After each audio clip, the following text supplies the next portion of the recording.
welcome everybody. Really happy that you could join us today on Zoom and this really interesting talk.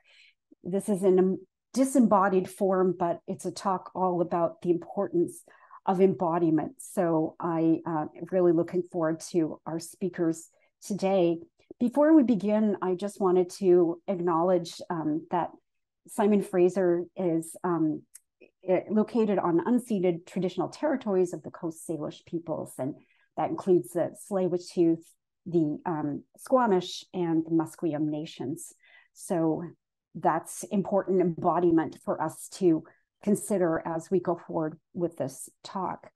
And I'd like to introduce as well, if I can, Mike Everton, who is the coordinator this year of our print culture program. Just to say a couple of words, if you're okay with that, Mike.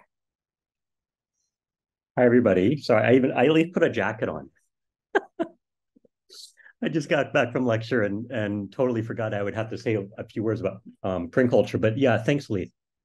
I hope I don't have anything in my teeth. Leith, if I have something in my teeth, put up the number 1 so I can get it out. I am the coordinator of the print culture program at SFU English, and this is a role that circulates among a small but very dedicated cohort of faculty who focus on the history and theory and concept of print and communication. And print is a misnomer, of course. It's not all print. It's digital, it's manuscript, it's art. One of the things I talked about, we have a introduction to book history or print culture. I'm sorry, hang on one sec. There's convocations going on out here. We have a kind of print culture introduction course at the graduate level. And one of the books we were doing a couple of weeks ago was Louise Erdrich's Books and Islands in Ojibwe Country, where she talks about rock paintings in the same way that we would talk about print or manuscripts or things like that. So the field is wide. The research is amazing that my colleagues do, and especially Leith. And we also host a speaker series. So we bring in people who are doing cutting edge work in this huge, copious field. And this talk is part of that series. So I'm really honored to be a part of it today. And I want to say thanks again to Leith for organizing and running everything. But if you're interested in print culture and book history, excuse me, we also do some undergraduate courses in it. I know Professor Davis does, and then I'll also be doing a 400 level course next semester on reading, on histories and theories of reading. So although it's mostly at the graduate level, we also do some undergraduate, and I know a lot of the undergraduates are very interested in it. Okay, that wasn't very coherent, but hopefully it did a little bit. Thanks. It was great. Thank you so much, Mike, for that. And I'm just thrilled to introduce to you our 3 speakers for today's talk. I've put their bios in the chat here, but just to orally acknowledge their where they are from and a little bit of their backgrounds. Mary Elizabeth Layton teaches in the English department at the University of Victoria. She's the co-editor of, great name, The Plot Thickens, illustrated Victorian fiction from Dickens to Du Maurier. And she was also the co-editor of the Broadview Anthology of Victorian Prose, 1832 to 1902, and Pregnancy and Childbirth in the Age of Victoria, a collection of short articles on the Victorian web. She's joined by Andrea Korda, who teaches art history at the University of Alberta's Augustane's faculty. She's the author of Printing and Painting the News in Victorian London. I love that title too. The Graphic and Social Realism, 1869 to 1891. And she's co-curator of Photographies, an online exhibit hosted by Bruce Peel Special. And a triple-decker here, Vanessa Warren teaches 19th century literature and culture at the University of Manitoba, member of the Department of English, Theatre, Film, and Media. She holds a cross appointment with the University of Manitoba's interdisciplinary MA program in disability studies. So thank you all of you for joining us today from your various locations. I am a total fan of crafting communities, and I'm so thrilled that you are here to tell my 320 class and the print culture group about your incredible project.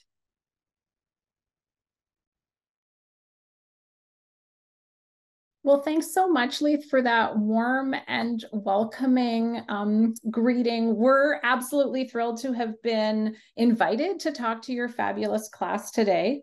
I'm Mary Elizabeth. I teach English at the University of Victoria on Lekwungen territory. Hi, I'm Andrea Korda. I'm just going to check because I'm running the slides here. Can everyone see it? Okay, perfect, great. So as Leith said, I'm an art historian based at the University of Alberta in Treaty 6 territory. And I'll just add that I'm Vanessa Warren, and I'm joining you from the University of Manitoba on Treaty 1 territory, where we've just elected Canada's first Indigenous Premier. It's a big day, big week for us. And I'll just share, because Andrea was sharing earlier about her plant walk, that my students right now are planting geraniums, and we're watching them grow as part of our sensory study of 19th century poetry. And I'll hand back over. Oh, no, I'll just wait for a new slide. A lot of pressure. Okay, there we go. Here we go. I'm assuming everyone can hear me okay, and I'll just keep rolling. So the three of us came together in the summer of 2020, and we formed the Crafting Communities Project. We did that to try to ameliorate some of the losses caused by the pandemic, with which we're so familiar.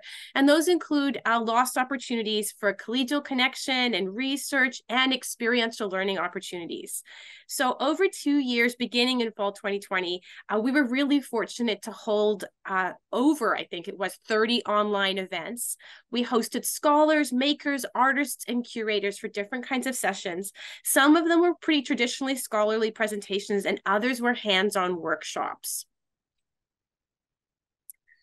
So importantly, we didn't record or circulate these events in recorded form. Instead, we worked alongside a team of amazing student research assistants to create openly accessible educational resources that are now housed on our website. And I can see Mary Elizabeth just put the link in the chat for you. And those resources include a podcast called Victorian Samplings, about which more to follow, an online exhibition, which I used in my class today, called Victorian Things, and a series of tutorials on selected crafts, student reflections on what they learned from crafting, and some further teaching resources. So once we were equipped with all of these amazing resources, we experimented with bringing crafting activities into our classrooms. We really took inspiration from information studies scholar Matt Ratto and his analysis of critical making. We called our approach critical crafting. Ratto talks about combining critical thinking with physical making to make, in his words, new connections between the lived space of the body and the conceptual space of scholarly knowledge. We have, of course, also been guided by the concept of embodied humanities, proposed by your wonderful professor, Leith Davis, with inspiration from Andrew Griffin. As Leith has explained to us, embodied humanities asks students to put their bodies through the labors that other long dead bodies have previously performed to generate a new kind of knowledge, revealing how the humanities connect with technology and material culture, both historically and in the present day. The work of Hinda Mandel, an editor of books on crafting and activism, has also added to our sense of what can be achieved by crafting in the classroom. Mandel actually teaches journalism, but to many students' surprise, she invites them to use thread, yarn, and homemade cardboard looms as part of their journalism studies. She shared with us her appreciation of how impromptu craft promotes impromptu conversations in the classroom among students. She also encouraged us to bring joy into the classroom and to watch nervousness transform into joy as students play. So in introducing hands-on crafting into our courses, we had several goals. First, we wanted to open our classroom to different forms of knowledge and to different kinds of learning and peer teaching. We hope that crafting could create a more accessible and inclusive learning environment by privileging students' hands-on experiences as an essential part of their learning. In other words, we asked them to think about their own bodily experiences rather than the bodily experiences of a select group of white European artists and writers. Second, in the context of the pandemic, we hope to give students a break from their screen-based work and build some community in the classroom with some hands-on activities. We also thought that hands-on work could help excite students about the forms of historical material culture that we were learning about in class. And third, we wanted to develop teaching materials and strategies that could help our students improve their skills in critical reflection and reflective writing. In both our, or in all of our courses, I should say, students were assessed based on written reflections that brought together course readings with their hands-on crafting. So today we're going to talk about a few of the things that we did. I think Mary Elizabeth is going to start off talking about some of the work she did in her classes, and then I will talk about some hands-on work in a modern art course, and then Vanessa will talk about the Victorian Samplings podcast. So I'm going to pass things off to Mary Elizabeth now. Thanks, Andrea. I just wanted to talk about a 2020 course on mid-Victorian fiction, in which I included in-class hands-on sessions I dubbed Making Victorians, sort of playing on, punning on making there. We devoted 4 of our 80-minute classes throughout the semester to crafting workshops. We focused on broderie anglaise, which was a form of whitework embroidery, on hair art, which Vanessa and colleagues kindly taught us how to do in the Crafting Community series, on scrapbooking, and on block printing with lino cuts. In our classes, I wanted to model the kind of critical making that students could undertake as an option for their final research assignment.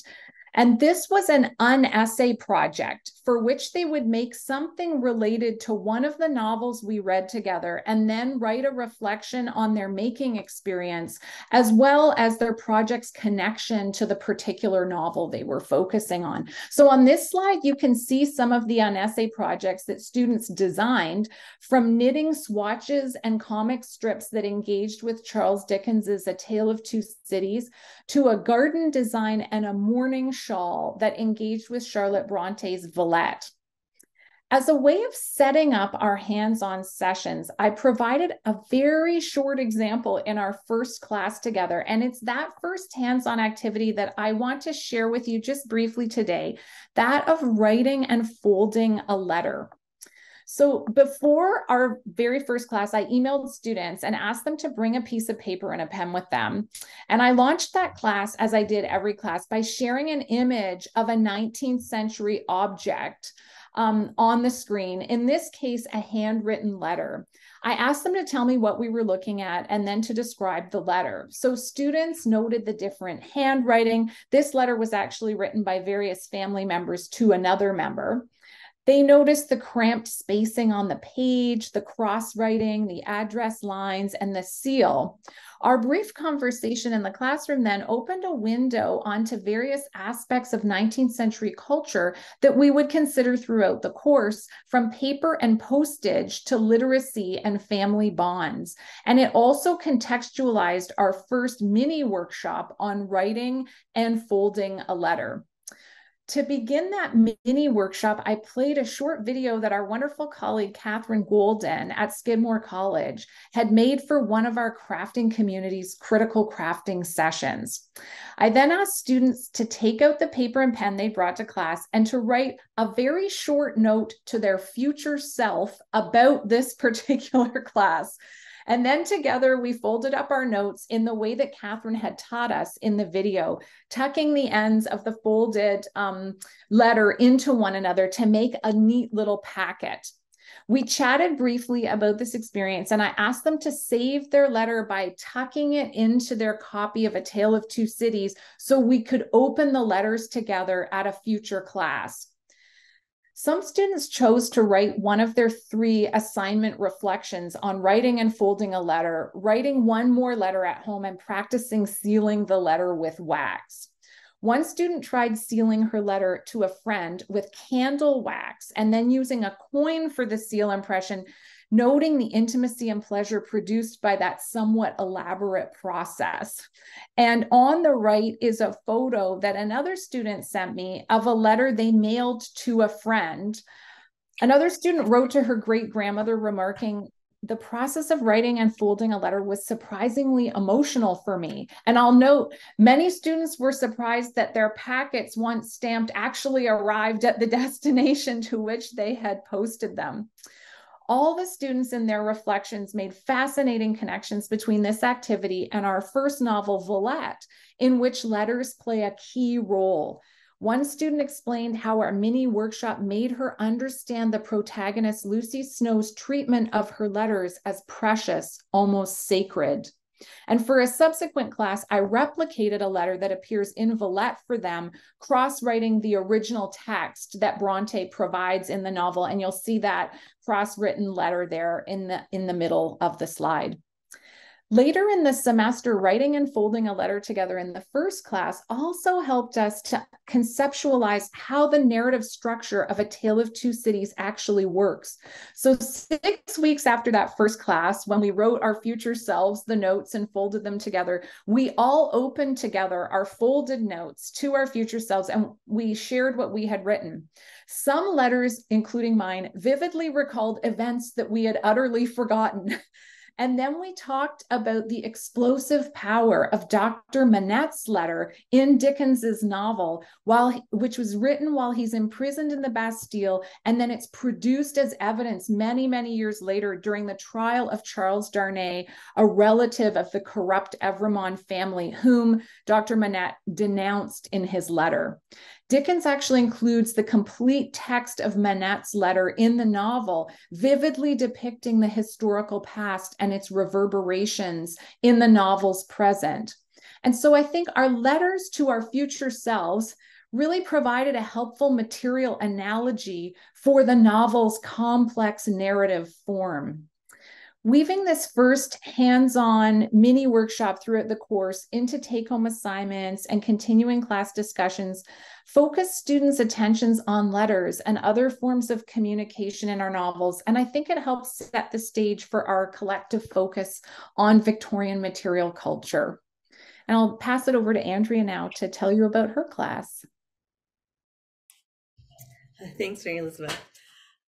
So in winter of 2022, I experimented with a new kind of modern art course that moved away from canonical figures like Picasso and Pollock in favor of an emphasis on hands-on making. Over the course of 11 weeks, we worked through 3 different units, and each of these were tied to one crafting activity. So we made optical toys, we created collages, and finally we made rag rugs. And I'll know I'm in love with making rag rugs. I have one right here that I'm working on. So today I'm going to focus on just one of these activities, making optical toys, specifically thaumatropes. And this was an activity that was popular in the 19th century, and there were instructions for children to make this kind of craft, frequently published in periodicals of the time. So in my course, we use the thaumatrope to approach the foundational questions of the course, which I have written on the screen there. What is modernity and what is modernism? On this first question, I assign reading. So we read an excerpt from Cultural Studies as well as Meredith Bach's work on optical toys. And these are both useful for introducing students to scholarly work on modern visuality that builds on Jonathan Crary argument about the 19th century shift towards an embodied conception of vision, where the body is understood to play an active role in visual experience. So it really makes sense, actually, to get students' bodies involved in this understanding as well. In Crary's research on 19th century visual culture and in the work of other scholars who are focusing on this time period as well, optical toys play an important role in showing how both children and adults were encouraged to experiment with visual phenomena and play around with how their bodies interpreted the world around them. And you are all probably somewhat familiar with this kind of play from your own childhood plaything. So if you think of like flip books that give you a moving sort of image, or, you know, your handy Viewmaster, some of you may have played with something like this before. So in the 19th century, the stereoscope created 3D imagery out of 2D pictures, much like my Viewmaster here, and thaumatropes, which I have over here, played on the phenomenon of the persistence of vision to create moving images out of still pictures. So in classes in the past, I've always talked about optical toys in my classes and shown pictures and videos and been like, oh yeah, you guys remember your Viewmasters or, your flip book. So we talk about it. But 2 years ago, I also started experimenting with making thaumatropes in class. And of course, we use the tutorial on the Crafting Communities website to make that happen. And you see kind of a glimpse of that in the center of the screen there. On the right, there's one that was made by one of my students. Here is, another one. I have a whole load of these in my office now, so I can show you kind of how this works. I hope this comes through the Zoom screen nicely. I'm not sure, but so through doing this activity, students got to experience firsthand how 19th century optical toys call attention to the instability of vision and to the tricks that our minds and bodies seem to play as we process what we see. So these experiments also helped us approach the second question about modernist art, and that I kind of have motivating the course. And it also helped us consider how styles of painting that emerged in the 19th century are related to these 19th century understandings of vision. So when discussing works of art like the one by Manet that I'm showing here, students actually did draw on their experiences with the thaumatrope in discussing the kinds of visual experiences that modern artists were trying to convey in their paintings. And I'd say, there was a real shift from, when we didn't do crafting in the classroom. I would just explain this. I'd say, oh yeah, people are thinking about visual experience and playing with these toys. And look, you can see the influence of this in the painting. But it was really sort of fun and created a much more vibrant experience when the students themselves could say, hey, this really relates to kind of what I felt in my own body and what I was thinking about with vision. So it felt very successful. So the research assistants who worked with us on the project came up with some really lovely thaumatropes that push beyond the classic kind of bird in the cage kind of thing that we looked at before and that you see here. Some actually even integrated collage and chose 19th century materials as source imagery, which was quite lovely. And so you can see some examples of that over here. And I also just want to point out, we will go into this sort of exhaustively. I hope you guys can see the website now. Is that what it switched to? Awesome. So we do have all our tutorials over here, but we have also recently added this tab or this portion of the website that provides further resources for instruction. So for example, the thaumatropes, further resources. In addition to the tutorial, we have sort of sources that our research assistants have brought together, and various sort of sample syllabi and assignments just to sort of help people. I mean, they want to come on here and do the craft, that's great. But for people who want kind of to dig in a little bit to the history as well and the context. So we've sort of assembled this for educators. Okay, so that's what I wanted to share with you about the hands-on making in my classroom. And wait a second. Oh, wait, I'm not passing things off to Vanessa just yet. I have another, sorry about that. But I will pass to Mary Elizabeth to take the lead on this next section. Yeah, Andrea and I just wanted to wrap up this section on these kind of two examples of crafting in the classroom, just to talk briefly about, why hands-on learning matters and what we can gain from crafting in the classroom. And I guess our first point would be about accessibility and adaptation. By introducing crafting into the humanities classroom, we offer students a different way to engage with course content and to demonstrate their learning, as Andrea has just been saying. And we repeatedly remind our students they're not assessed on the quality of their finished crafts, obviously, or objects, but on the quality of their engagement with course concepts and content. So skill in crafting is not required for these kinds of activities. hands-on work in humanities classrooms may not appeal to all students, but we think it's so important to persevere in the face of sometimes initial skepticism. I think sometimes people are anxious that they're not crafty people and they don't know what that will mean for these activities. But we found that resistant students really came around quickly. We were also ready to adapt activities to accommodate students who are low vision or blind, or who have different levels of manual dexterity or mobility.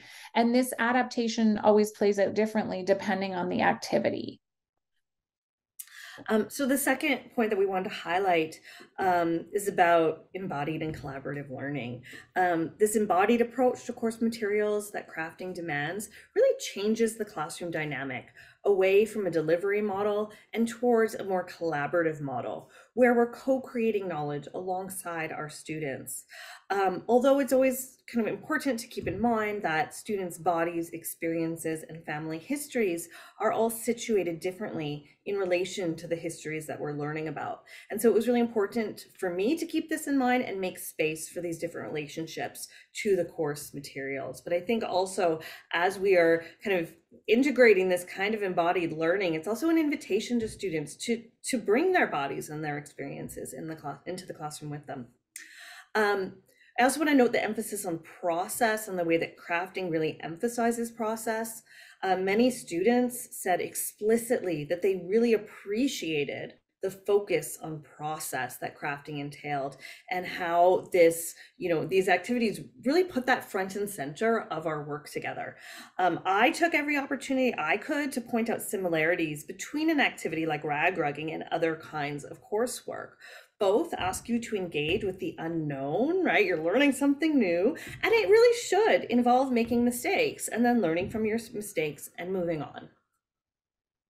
And finally, we just wanted to talk about how crafting in the classroom really helps build a sense of community in the classroom. Hands-on work is such a highly effective way to build that sense of community among students. And we've witnessed students sharing materials as well as ideas, students troubleshooting and peer mentoring one another. Students often bring skills that they have from outside the classroom sort of into the classroom, and hands-on crafting can be a really lovely way of sort of disrupting, the normal sort of kinds of conversations that would coalesce, say, around a literary text in a literature classroom.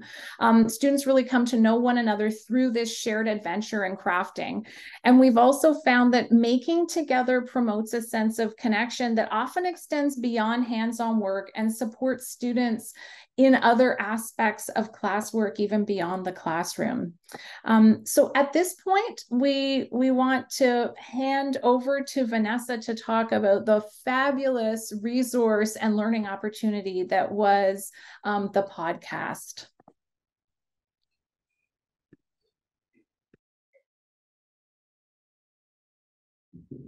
Okay, can you hear me now? Sorry. I'm less practiced at work on Zoom than I am at home. And I didn't have a chance to get home to do this. So hello, English 320, shout out. Thank you so much for letting us have some space and time on this Friday afternoon before Thanksgiving. It's very nice to connect with you and also with SFU faculty members. So I'm going to be sharing a little bit of information about the Victorian Samplings podcast. You can check us out by following the link I've shared in the chat. And I just want to be clear before we start that I'm going to be sharing my experience as part of the podcasting team of Crafting Communities, but I'm going to be using the words, the experiences, the ideas of my team members, my student co-hosts of Victorian Samplings, and they are Jessie Cron and Hung Natalie Lovetri, as well as Madison George Burlett and Lucy Von Schilling, and I'll introduce them in a little bit. Our podcast shares, we think, amazing, fascinating, energetic conversations that explore 19th century material culture, historical media, and the pleasures of making. And we use conversation to do that work. We have 3 seasons, and you can check us out on Spotify or Apple Podcasts or our website where our audio lives. And we like to think we've created a useful, standalone, open educational resource that is created by students with the goal of engaging and informing their peers, fellow students. And we'll share some more. Before I get into any details, though, I have a kind of a confession or a preamble here. We are a little bit self-conscious to be talking about podcasting to anyone at SFU. SFU is, of course, a leading institution in Canada regarding podcasting. You are the home of Dr. Hannah McGregor. So it seems that we are preaching to the choir here. So please know we do this with modesty. And we know that you guys know a lot about podcasting as scholarship, to borrow a phrase from Dr. McGregor. So forgive us for that. We just want to say, if you're not connecting with your peers at SFU about podcasting, or you're thinking about podcasting as a student maker, reach out. You have amazing resources, but we'd also be happy to be a resource for you. So we hope, of course, that you'll make our podcast part of your listening life. More about that now. So when Andrea has a chance, we'll go to the next slide. So like the whole Crafting Communities project, thank you, Leith, for hooking us up there with some information about Hannah and her work and her success as both a podcaster and a scholar podcasting. So our podcast journey began in 2020, like the whole Crafting Communities project. As we were explaining in relationship to crafting and the project more generally, we really felt the lack of opportunities to learn from and engage with people who we are fortunate to run into in the course of our lives. So students, when you have a guest lecturer come into your classroom, or you get to go down to archives and meet with an archivist, we felt that our students were really missing out. And then we also thought, well, a lot of people are at home in their basements right now in front of a laptop. Maybe we can reach out to them. So we started by reaching out to participants in our live online Crafting Communities events to invite them to be guests. And then we let our curiosity lead us and started reaching out to people who were working on things or making things that intrigued us. So with the exception of a few bonus episodes, and I will let you know that Dr. Leith Davis is the star of one of those bonus episodes, Victorian Samplings explores the stories of things, 19th century things, and the stories they can tell. So I'm just giving you a sense here visually on screen right now of some of the kinds of things we've explored. We've welcomed guests who shared their knowledge of Victorian things as diverse as a ballet slipper of a celebrated ballerina. It's an inscribed slipper. You should check it out. A photograph, which is disguised as a painting, Victorian era Valentines, hidden mother portraits. Those are those creepy photographs where a caregiver holds a child but tries to eliminate him or herself from the image. We had a great conversation about that. Gatling guns, a darker subject, yes, nursery room wallpaper, and even ectoplasm. We just couldn't resist. So these are some of the things we've touched on. So in addition to welcoming scholars, curators, librarians, professors like Dr. Davis, we've had conversations with contemporary makers and artists, and this was some of the most fun that we've had. So you can see here textile artist Drew McKevitt's beautiful lace work around natural specimens, embroidery artist Willow Rector, she does embroidery on animal skins, and then beater and moccasin maker Cynthia Boehm. Those are just some of the people we've welcomed and interviewed as guests on our podcast. So many of those conversations were about the pleasures of hands-on making, the challenges of hands-on making, and how contemporary artists, 21st century artists, are referencing or exploring 19th century methods in their work.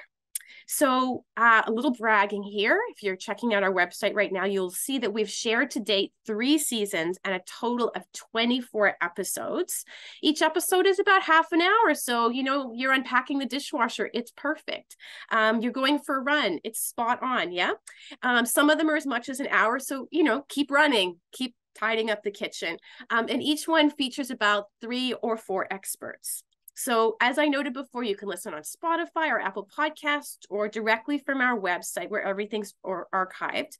And you'll see on our website, in addition to housing audio files, we also have resources and supplemental readings and transcripts, about which I'll tell you more in a minute. While we aim to reach a diverse audience, including listeners outside of academia, and I think we've been successful in that, each of our 24 episodes was created with classrooms like your classroom, English 320, in mind. And we'll share more about that now. So we'd be really happy to discuss with you, if you're a would-be academic podcaster, in some more detail how we did this, but we did this like super on the cheap. So what we did is we used Zoom to meet with our guests. We used our own, where's my phone? We used our own smartphones and our guests' smartphones to do the audio recording, and we used Audacity, which you're seeing on screen right now, to edit our audio and bring it all together. We were fortunate in that we spent nothing on equipment, but we did pay for something called Otter AI, which helped us to generate transcripts. We were fortunate to have 2 SSHRT grants, and shout out to Mary Elizabeth and Andrea, who were the PIs on those SSHRT grants. And those really helped with paying for our student assistants, including the transcription. So students were paid for all their work on the podcast, from research conducted in preparation for an interview through the recording and audio editing process to the stitching of each episode. And Andrea is showing us on screen right now a sample of our transcripts. And I do want to talk to you a little bit about that because, you know, print media, digital media, this is interesting, I think, to think about audio and the written word. So one of our most significant costs was paying student team members to create transcripts. And we created a transcript for each episode for the use of deaf or hard of hearing audience members. But as one of our student co-creators, Jessie, noted, transcripts can also be really useful. And I speak very quickly so you can appreciate this perhaps. They can be really useful for English as an additional language students and listeners. The same goes, of course, for students who find their comprehension significantly improved by listening while reading. And of course, in an age of audiobooks, many of us are doing that. And if you're not doing that, you could try that, where you're supported through different senses. You're reading and you're listening to, say, an 18th century novel at the same time. Quality transcripts make podcast segments really easily referenced by students. So students, it's available for you to quote in your assignments or other kinds of research. As I noted just a moment ago, in addition to transcripts, we have lots of resources that we hope students will find useful or instructors will find useful.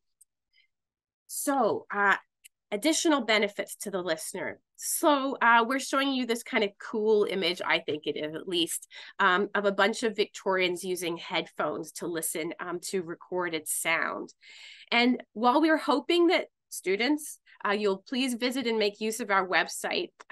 One of our goals, to be honest, is freeing you from your laptop screens. And so we're kind of hoping you'll use your Spotify to get away. We find the portability of an audio file, which allows us to listen as we walk or commute or fold laundry, immensely beneficial. And we were feeling screen exhausted. This is ironic because we're on screens today. Just pretend that isn't happening. But we were feeling screen exhausted by the pandemic. We know students were too, and we thought audio-only content gave us all a much-needed break from our desks.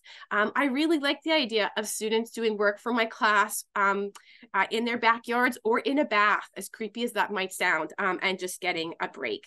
We know that you've been feeling what it's like to have somebody like me right now, a professorial talking head on Zoom, or a mind-numbing river of PowerPoint slides like we're showing you delivered. And so we're hoping audio is refreshing. You could look out the window while you're listening.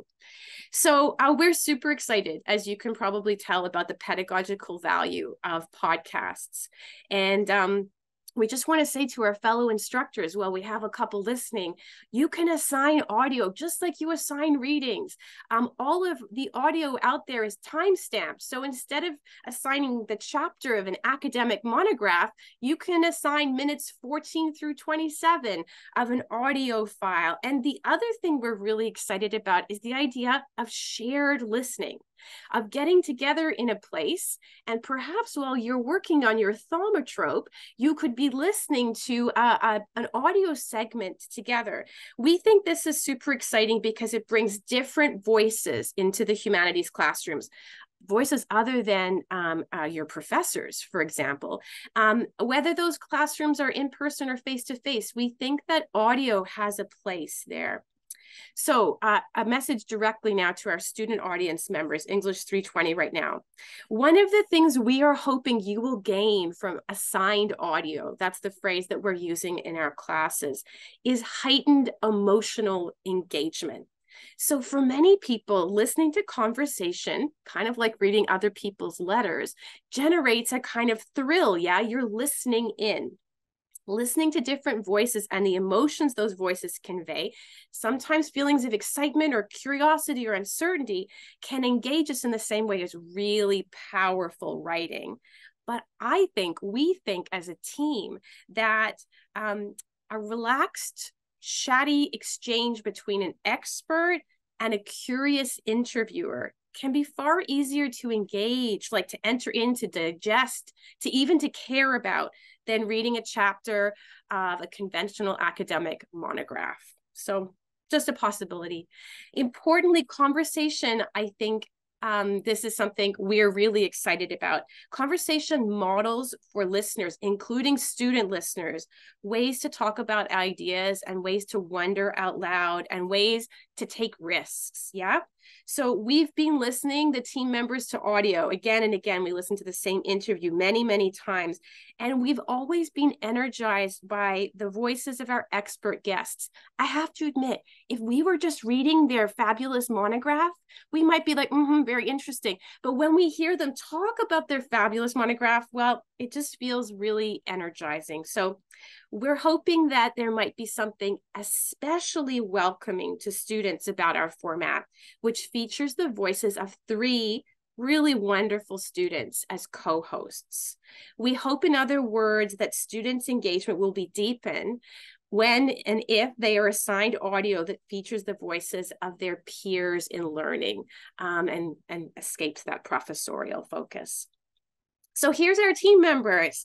Andrea's sharing this lovely slide of their faces here. This is just team podcast. There's different subgroups within our project, but I'd like to note that they also experienced lots of benefits, as did I. Like, we knew we'd learn about interviewing, which is an exciting skill to acquire. We knew we'd learn a lot about 19th century material culture. Like, I didn't know a lot about ectoplasm or ballerina slippers going into this thing. We knew all of that, but we didn't anticipate how our editing skills would be strengthened by our work on the podcast. And I mean our writing skills. So Anne Hung, who's here on the far left, a wonderful UVic grad, she was struck by the unforeseen ways in which sound editing made her a stronger writer and editor of written text. So sometimes poor Anna, I can remember this, would have 40 minutes of audio and she'd have to boil it down to 8 minutes. And that's a very powerful undertaking. So that's just one of the benefits we experienced as co-creators. So we'll just go to the next slide, and I'm going to wrap up with a few, I think, very specific examples of how Victorian samplings might enrich student study of the humanities and their instructors' experiences of teaching in the humanities. So I'll just pick up on what Andrea and Mary Elizabeth shared. In perhaps preparation for a hands-on exploration of 19th century optical toys, students, they could read Meredith Bach, but they could also listen to Meredith Bach being interviewed by one of our great student team members and hear her enthusiasm as she shares her knowledge about paper-based toys and optical illusions and how they featured in middle-class children's play. Perhaps students might find Dr. Shujia Yu's insights on 19th century paper peep shows, both commercial and homemade, a useful entry point. Andrea just shared with Mary Elizabeth and I a wonderful publication by Dr. Shujia Yu. I was a reader on that, Andrea. Anyway, it was lovely to see it published, but while you're reading that wonderful piece of published scholarship, peer-reviewed and beautifully prepared, well, you could also listen to her chatting about that and feel the energy of that engagement. Perhaps while you're folding a letter or waiting for the wax to melt so you can seal your letter, you could listen to Dr. Catherine Golden in conversation about penny black stamps and the cultural significance of the stamp. All this and more awaits you in our 3 episodes of content, 3 seasons, I should say, of content.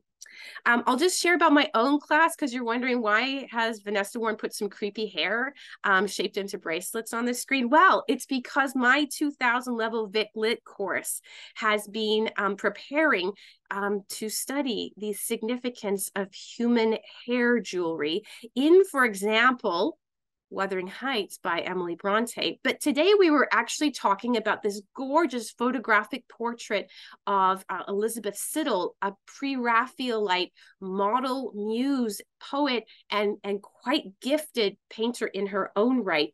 And we listened to an expert, Dr. Jo Briggs. She's a curator, as well as a person with advanced academic training, talk about this piece. Just so you know, it's a tiny little painting, and it actually is a photo that Dante Gabriel Rossetti, Elizabeth Siddal's first employer and then husband, painted over, and then it got framed with opals and other extraordinary materials. It has a really complicated history, and we can learn about that by listening in. So I'll just note here that in the bottom right-hand corner, you can see Sandra Kloak. She's a contemporary artist who works with human hair. She just asks people to put their ponytails literally in her mailbox. And we learned from her about exhibiting art, making art with human hair. So we would be absolutely delighted to help you identify content that you could use to support your learning, your research, or in the case of our instructors who are present, your teaching. If we don't have what you need, we encourage you to find a podcast that can support and enrich your academic work. Or better yet, we encourage you to create a podcast of your own. And we tempt you, we invite you, we encourage you to do that. I'll pass over to Mary Elizabeth.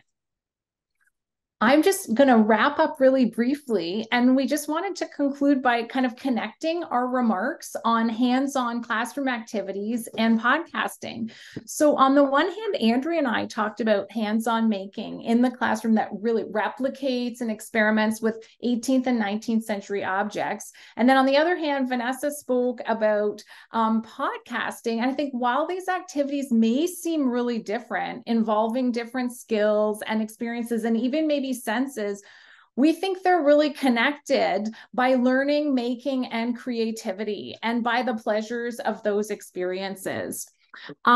Oh, I'm joined here by our new puppy. Both crafting and podcasting really took us out of our comfort zones, and we hope they might do the same for you. We really have different relationships with our research, our teaching, as a result of our adventures with our students in hands-on making. And we're so excited to hear about your experiences and to learn from you about your perceptions of the benefits of hands-on making, or maybe even, your reluctances, resources you'd like to share. So we would love it if you would, be interested in the resources that our amazing team of students have helped us to build. But we're excited now to talk with you all about what you've been doing through your embodied humanities work. Thanks again so much, Leith, for inviting us to share our students' work with your students. And thanks everyone for listening. We're excited to talk to you.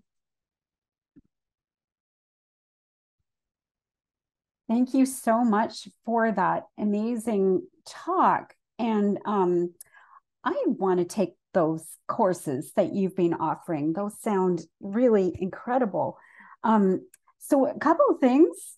First, from my class, in case people have to leave sooner, here's your job to include in the discussion, on a discussion post, your reflections on the talk today.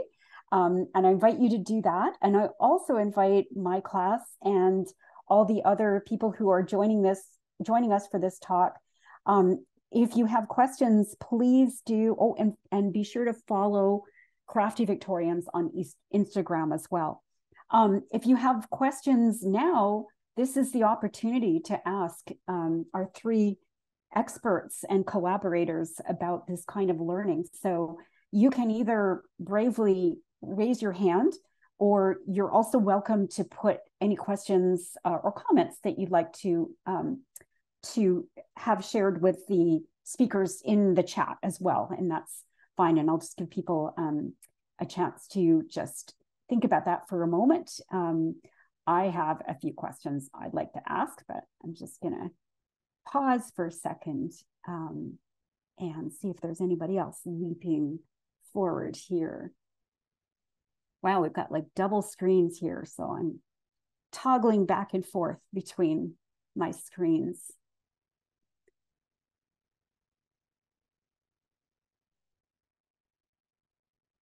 Giving people a little bit of time to think then, can I blurt out my own question?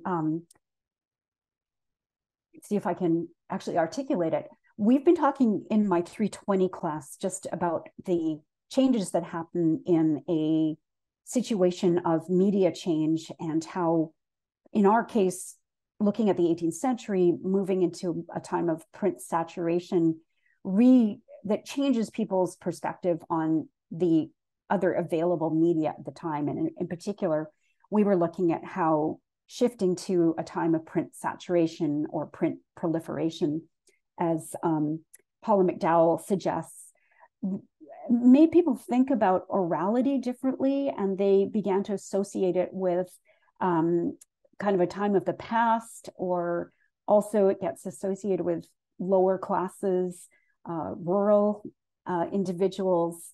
So somehow or other devalued on the plane of media. And I was just wondering, as you were speaking about podcasts as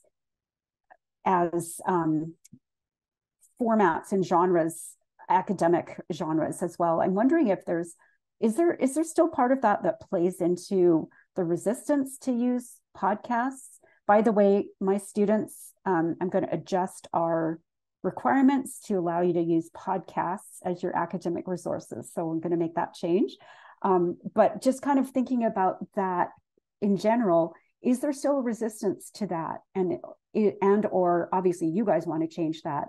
Is that in the process of changing? I'll just take this. Is that okay for the start? Okay. So thank you for this great question about oral cultures, because it's something I think about a lot in terms of my research. So I work on the history of reading, but very specifically blind people in the 19th century's experiences of reading. So forms of reading that don't require vision and that rely on touch. For example, in the raised print book, you'll be familiar with Braille, but there were many versions of that in circulation in the 19th century, or experiences of reading that are mediated by the human voice. And so we have, as you know well, Leith, these long histories of a kind of coexistence of, for example, oral engagements with text or with culture, and then visual ones that are based on the kind of visual processing of printed materials or handwritten materials. And so that matters to me a lot too. And I will confess that when we first approached academic experts and said, could we talk with you? A lot of them said, yes, here is my script and I will read it to you. And we were like, no, we'd just like to have a talk with you. And they were very concerned about committing their ideas to a kind of public space in conversation.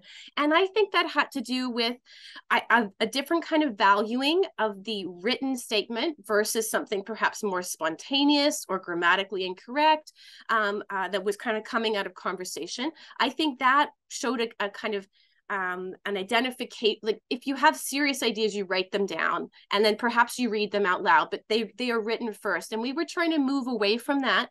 But at the same time, Leith, I confess that here I am saying, we have a transcript, so you can quote us. We have a transcript, you know what I mean? So you can read, and I will say some of my students have said, I don't want to listen to this, Dr. Warren. Is it okay if I just read the transcript? So I think that there's something going on there, but all of the beautiful things that happen through conversation or just more generally in oral culture are made available, I feel like, more and more now. So we've been excited about other 19th century projects that are bringing back audio in all kinds of ways. And of course, early audio like photographic recordings, also a wonderful Alyssa did I get that right, Mary Elizabeth? She has a wonderful project where she's taking 19th century children's songs and she's getting children's choirs to sing them. And I know, Leith, musicality matters a lot in your work and thinking. And so I would just say, I think there might be kind of a resilience to kind of snobbery or anxiety around heard forms of culture versus printed or written forms of culture. But I think we are, more open to a range of sensory experiences. And I really think I think we should just go back to like Socratic conversation, like I want to go back to like ancient Greece, like everybody put your pens and your laptops away. Let's just talk for a while, because I think people can achieve great things in conversation. So anyway, that's just my take on it, Leith, but it's a great question about the availability of new forms of delivery or new recording technologies and what that changes in terms of attitudes and bias, I think, towards certain ways of thinking or communicating. I'll maybe just jump on and piggyback on what Vanessa was saying, because I think it's so fabulous to think about the possibility, Vanessa, as you were saying, of like assigned audio rather than assigned readings. And I think it points to how we're often very entrenched in sort of reading practices, like in our classrooms and in our teaching and learning. We were interested, for example, to discover when Vanessa and the podcast team were developing the podcast that I think it was Hannah McGregor, who had been working with Wilfrid Laurier University Press to assemble a team that would enable makers of podcasts to say that their podcasts were, adequately scholarly and had sort of passed scholarly muster with a university press, so that the contributors to the producers of the makers of podcasts could get scholarly credit for that kind of production. And I think that effort is admirable and laudable, and also speaks to the fact that there still may be sort of lingering prejudices, as you say, Leith, about the value of the caliber, the adequately scholarly caliber of producing that kind of output, right? That's not, as Vanessa was saying, a book chapter or a monograph or a refereed article, but in fact, there might be ways of assessing the research, the editorial skill, the background sort of knowledge necessary to conduct in-depth interviews with people and to produce these tiny jewels of wonderful listening for others, whether for general audiences or for students or for scholars or for all of those listening audiences.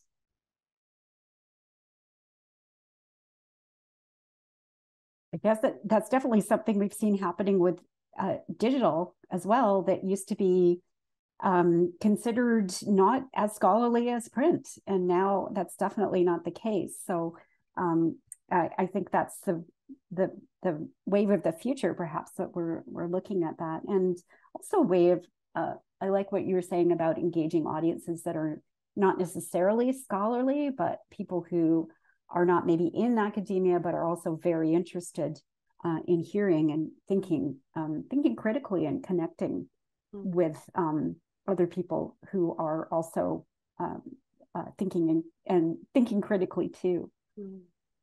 Leith, if I could just jump in and add, like, that question of credibility also reaches, I think, the kinds of making, hands-on making that Andrea and Mary Elizabeth were exploring. So we have students, feel free to push back, but we have had students express quite significant reservations or reluctance about giving up a serious class time where we could be reading literary theory to do something that involved, for example, our hands.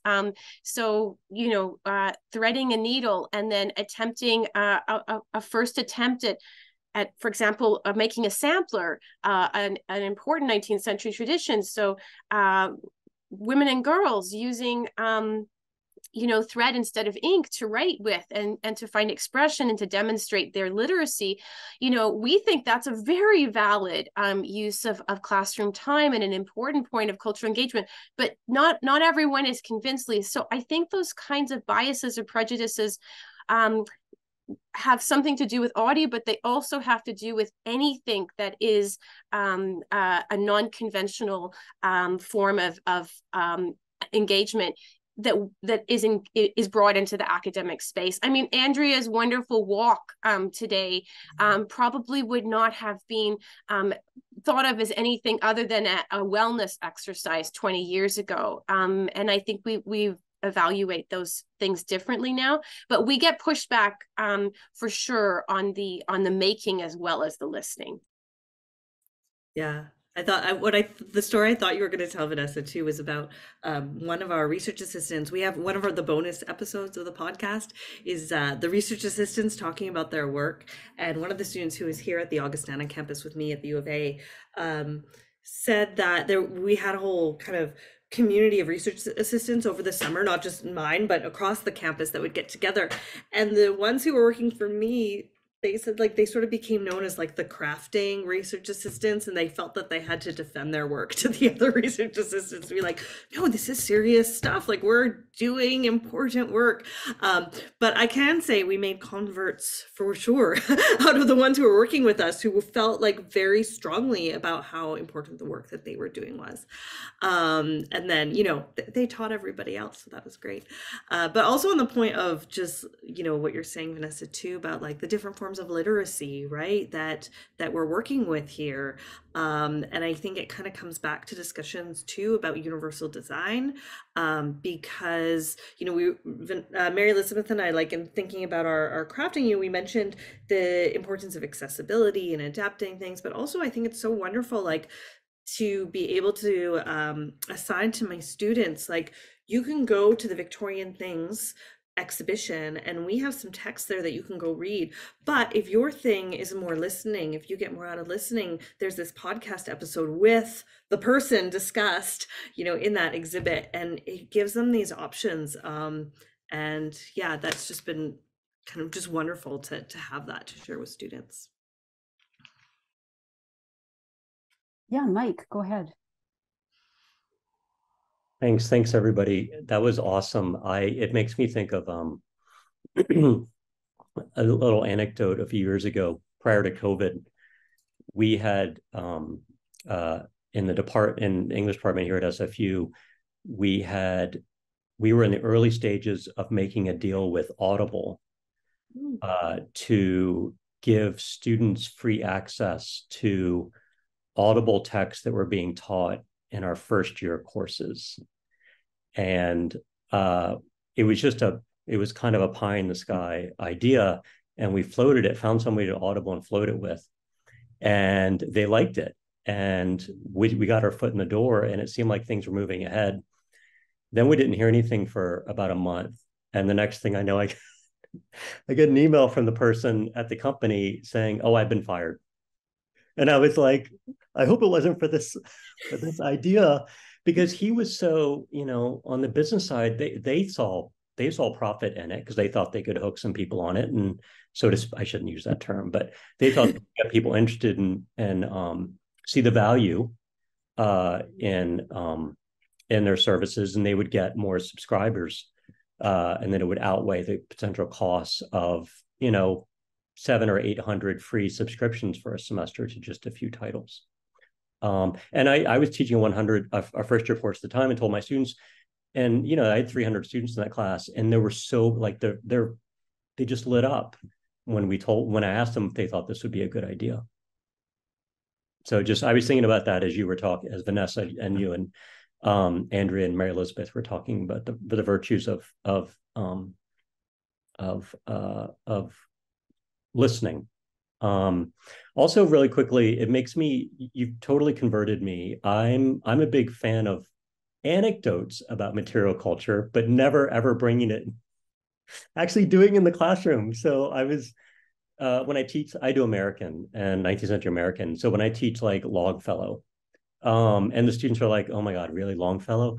So I tell them stories about, you know, and some of them are sad stories. Like, for example, when Longfellow's first wife dies, when she has taken clippings of their children's hair and is mailing them to friends to make jewelry.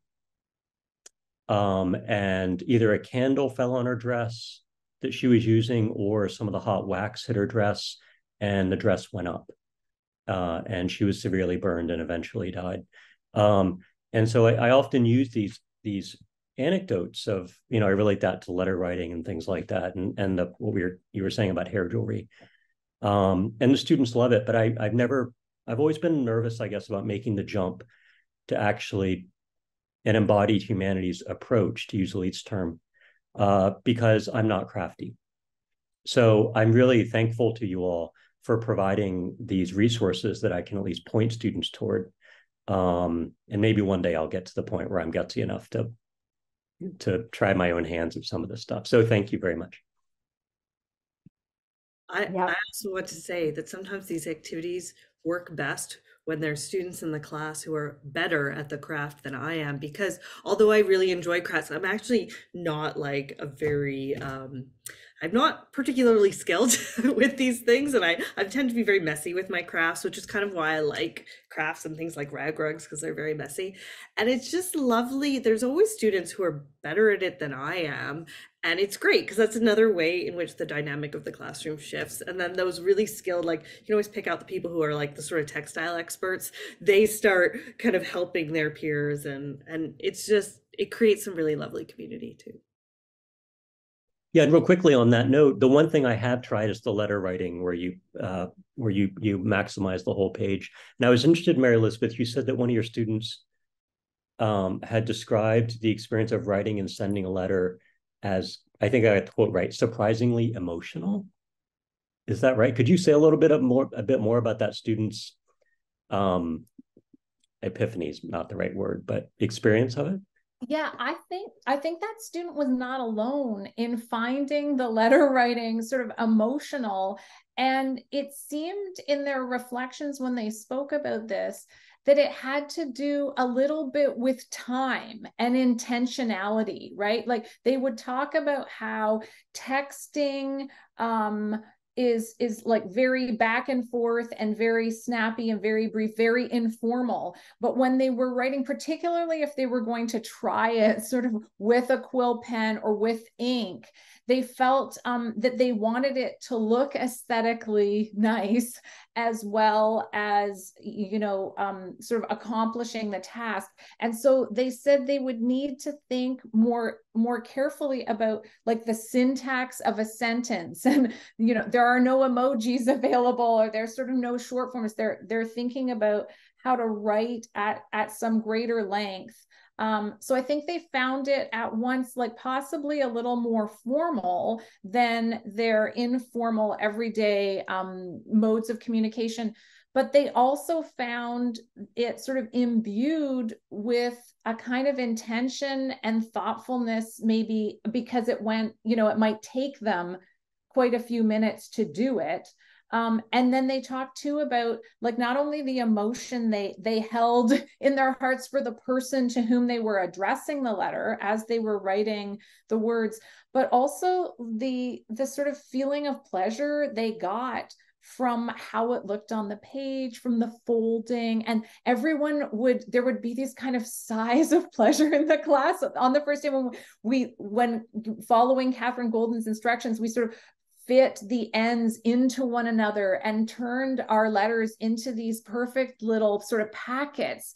And people would have this sort of hit of pleasure around like, oh, it's such a lovely little object. Like I am pleased by how it looks and feels in my hand. So I think there was at once the emotion of like thinking in a protracted way about the addressee while you were preparing your sort of your writing station and thinking about what you were going to be writing. But then there was also just the pleasure of the longhand and the folding and the sealing and the addressing. And then there was, of course, like the ultimate pleasure when it arrived, because people would email me sort of out of the blue to go, Mary Elizabeth, my grandfather just received the letter, or like my friend in Ontario, like it actually received the letter. And this seems sort of surprising and also delightful to them.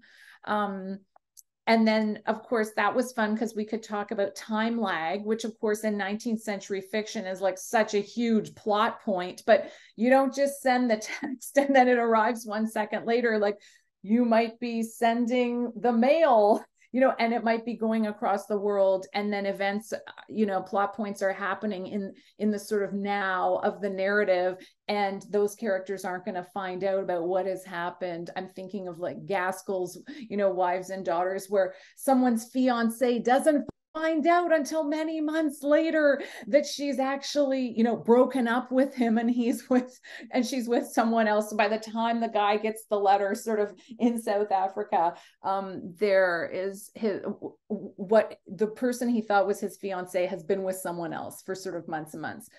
Did you know that was one of my favorite books in the entire world? It's like you looked on my bookshelf behind me, my 7 copies of it. I'm so delighted that you are a Gaskell fan. Yeah.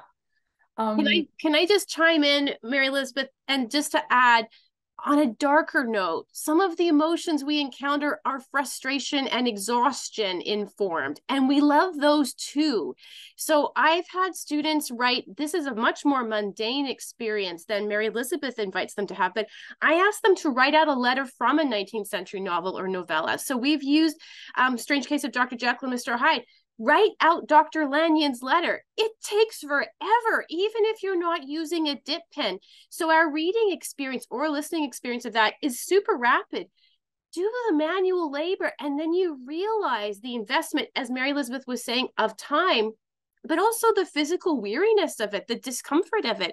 Like if you're writing one, like, as we all know in 19th century novels, there's really long letters. You know, I was just looking at Isabella's letter in Wuthering Heights. It's ridiculous that she's basically bleeding out and she's writing and writing. Or even a difficult subject, suicide letters. Yes, these copious long documents that matter so painfully in our narratives of the 19th century, all of the time that's gone into their creation is not fully experienced until we've had that kind of engagement. So we like exhaustion and frustration. We love it when crafts fail, actually, just to be clear.